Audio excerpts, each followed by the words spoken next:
皆さんこんにちは。制作過程を3つの動画に分け完成までを収録しているプラモの時間へようこそ。今回の動画は2代目セリカの制作パート2の続きで、このパート3では完成までをお届けいたします。まずはクリア塗装から。クリア塗装の工程は全部で3回。使用しているエアブラシはタミヤのスプレーワーク HG エアブラシワイドで、塗料はクレオスのスーパークリア3をガイアカラー薄め液で1対 1.5 に薄めて吹きつけています。塗装工程1工程目は少し遠めから塗料をボディ表面に対してふわっとのせるように吹きつけ、2工程目は角部分から始め全体をまんべんなく塗装していき、2工程目と3工程目の間に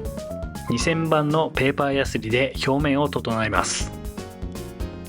3工程目は仕上げで全体を塗料が垂れる寸前を目安に吹き捨てています。万が一垂れてしまった場合はイソプロピルアルコールで塗装を落としてやり直したり、リカバーに時間を取られるなど悲惨なことになりますので、慎重に塗装を行っていきます。次に取り出しを行っていきます。クリア塗装後十分に乾燥させた塗装面は一見ツヤがあるように見えますが、塗装面にはまだまだ凹凸が存在しています。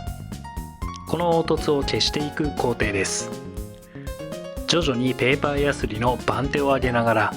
滑らかな面にしていくので、前のクリア塗装工程では逆算をし厚めに塗装をしています。取り出し工程としては3回の工程。1工程目は2000番のペーパーヤスリで水取りをしていきます。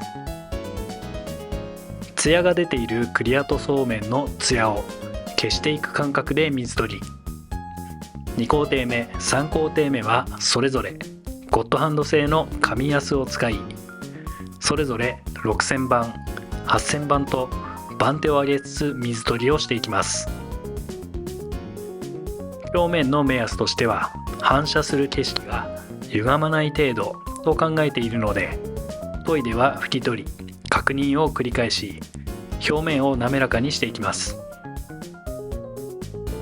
2000番から始めマットな面が徐々にツヤが出てきたことを確認し終了です。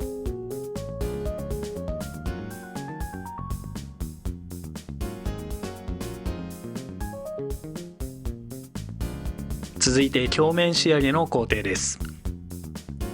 表面仕上げの工程としては3つの工程となります。シーフォース製のリトルーターに筋彫り銅のバフを取り付け作業を行っています。1工程目はタミヤコンパウンドの粗めで1周、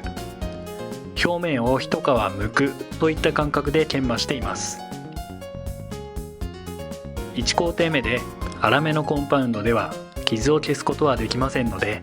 2工程目3工程目につなぐ感覚で少しずつ傷を消しながらツヤを出していきます。2工程目はタミヤの再目で1周、3工程目はタミヤの仕上げ目で限りなく傷がなくなるよう意識しながら研磨していきます。万が一途中で角が出てしまったら慌てず残しておいたボディカラーなりでタッチアップ。バフが届きづらい奥まった箇所はタミヤの研磨クロスや綿棒などにコンパウンドをつけ磨いていきます。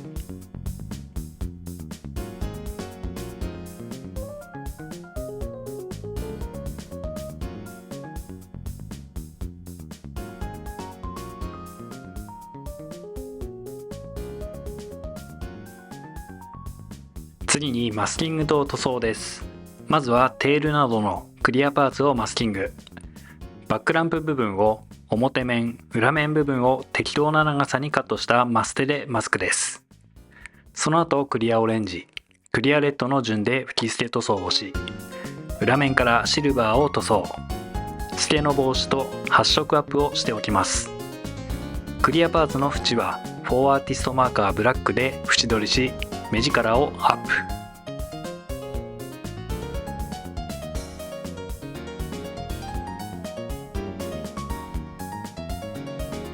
フロントマスクはメッキ部分を生かしたいので、その部分をマスキングし、エボブラックを塗装。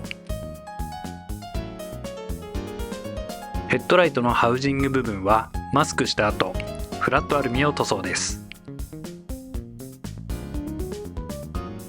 この部分は実写写真をじっくり観察した上で塗り分けてみました。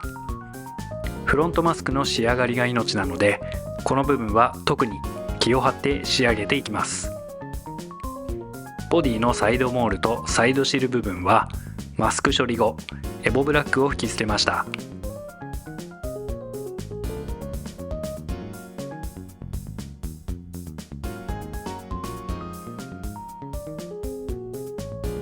続いてウィンドウモールなどのメッキモール部分に対し塗装を行っていきます。塗料はフォーアーティストマーカーのシルバーを使用。塗装の手順としては、まずモール外周にしっかり筋を入れておくことが大前提で、筋彫りの段階でこの作業を行っておきます。その筋を入れた箇所に墨入れ塗料ブラックを流し込んでいきます。流し込んだらエナメル溶剤を染み込ませた綿棒ではみ出た部分を拭き取ります。次はメッキの表現としてフォーアーティストマーカーのシルバーを使用し、メッキ部分を塗装。最後にモール内側にはフォーアーティストマーカーのブラックを使用し、マーカーの腹部分で塗装し完了です。この年代の車の特徴でもあるメッキモールはこのように再現しています。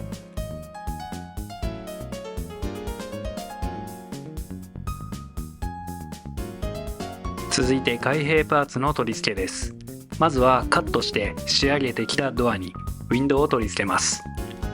キット付属のままのウィンドウですが、接着白があまりなかったので少し手こずりましたが、セメダインハイグレード模型用接着剤で無事接着完了。両ドア部分は切り離したドアをボディ裏面からエポキシパテを使い、真鍮線のステー部分を固定。ドアの角度などを調整しつつ、むにゅっと真鍮線をパテに押し付けていきます。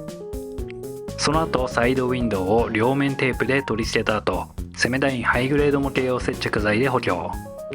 次にリフトバック部分ですが、センターの固定パーツは 3D で製作したもので、こちらをセメダインハイグレード模型用接着剤で固定。ダンパーもどきを取り付けるパーツも取り付けていきます。ダンパーもどきは 0.3mm の真鍮線と内径 0.4mm のアルミパイプで作ります。先端を L 字にした真鍮線を2つ作り、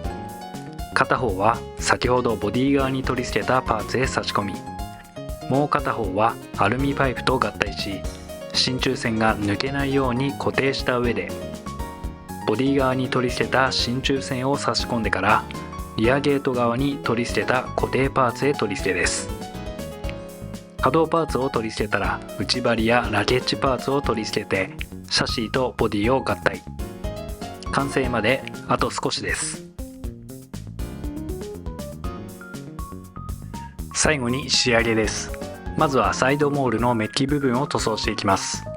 モールの縁部分のみ露出するようにマスク処理をし、フォーアーティストマーカーシルバーで塗装しました。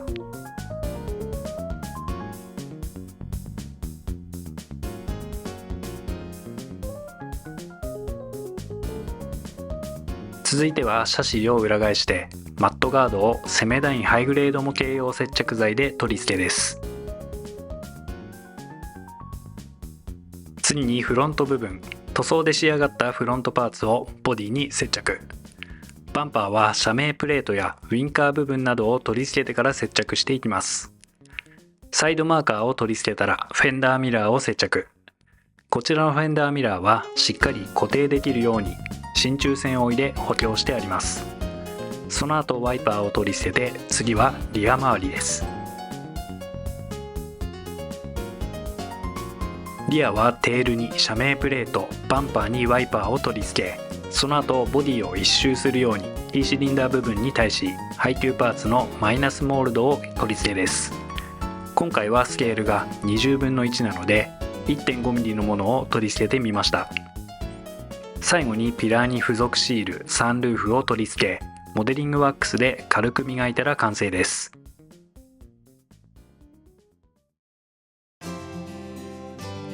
今回はバンダイの20分の1スケールから2代目セリカを制作してみました。いつも制作しているのが24分の1スケールなので、塗装面でも組み立ての面でもとても作りやすかったです。キットは40年以上前に販売されたものですが、特にインテリアパーツの構成が素晴らしく、リアルに表現することができました。ドアやリアハッチはもともと開閉できない構成でしたが、腕前を磨く意味も込めてチャレンジです。開閉ができるようになると、リアのハッチや運転席もじっくり見ることができるので、どんどんチャレンジして腕を磨いていきたいところ。仕上がりは当時のカタログトップにもあるブラックボディでゴールドのストライプが入った仕様にしてみました。特に車高やホイールは変えず、ノーマルフォルムでノスタルジーと未来的な部分を感じさせるセリカを再現です。何せこのセリカのキャッチフレーズは未来の国からやってきたセリカですからね。近々では長谷川というメーカーから初代セリカのリフトバッグが満を持して発売されたので、そちらも制作し、この2代目セリカとの関係性を深めていきたいと思います。何が言いたいかというと、バンダイのカープラは名作揃いということです。以上、今回はここまで。ぜひごゆっくりご覧になっていってください。ご視聴いただきありがとうございました。